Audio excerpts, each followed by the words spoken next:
I love Resident Evil. I love the horror. I love the action. I love the characters. I love the campy dialogue. But most importantly to this video, I love the weapons. I don't mean that I love the weapons' designs visually, though that is also true. I mean I love the way each weapon is balanced within the gameplay. When I heard Resident Evil Village was going to have a merchant character selling multiple weapons in each category, I was hyped. I was so excited to see which handguns had the highest firepower, or the biggest capacity, which shotguns had the fastest firing rate or reload speed. Discovering all the new tech is one of my favorite parts of a new Resident Evil game. But I didn't get that. Let me explain in more detail. We'll use handguns for our example. Going in order of how you unlock them, the first handgun you get in the game is the Lemmy. Maxed out with all custom parts, the stats are as followed.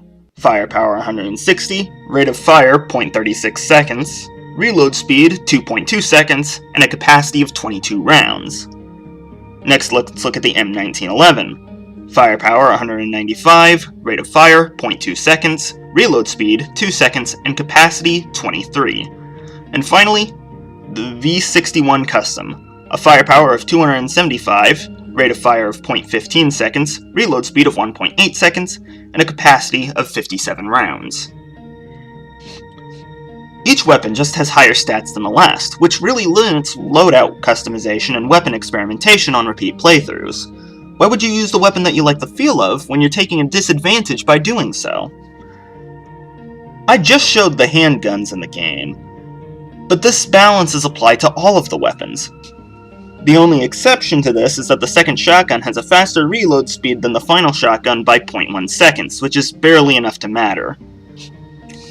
Let's compare that to the game that Resident Evil Village takes the most inspiration from, and possibly one of the best games in the franchise, Resident Evil 4. Again, in order of unlocking and maxed out, let's look at the handguns. The standard handgun, or Silver Ghost as its designer called it, has a firepower of 2.0, a rate of fire of 0.33 seconds, a reload speed of 0.87 seconds, and a capacity of 25, alongside having a 5 times critical headshot rate.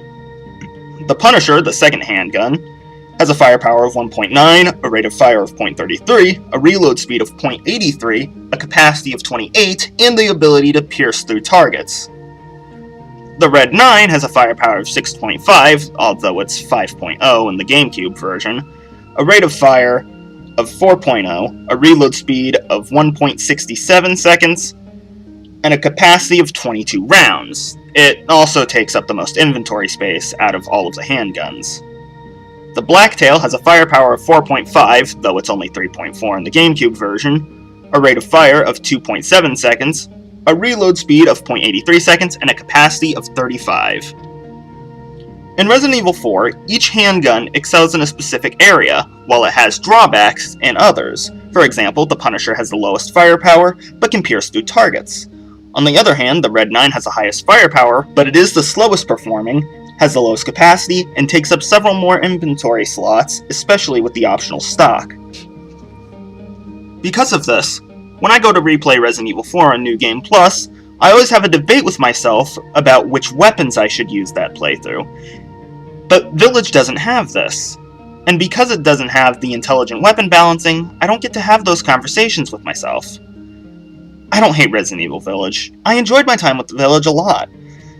But this is something that really bugged me, and I wanted to express my opinions on the subject, since I haven't seen anyone else talk about it. Thanks everyone who watched this video. Do you have different opinions? Let me know in the comments. As always, I'm genuinely interested to see what other people have to say. This is Karl 107, signing off.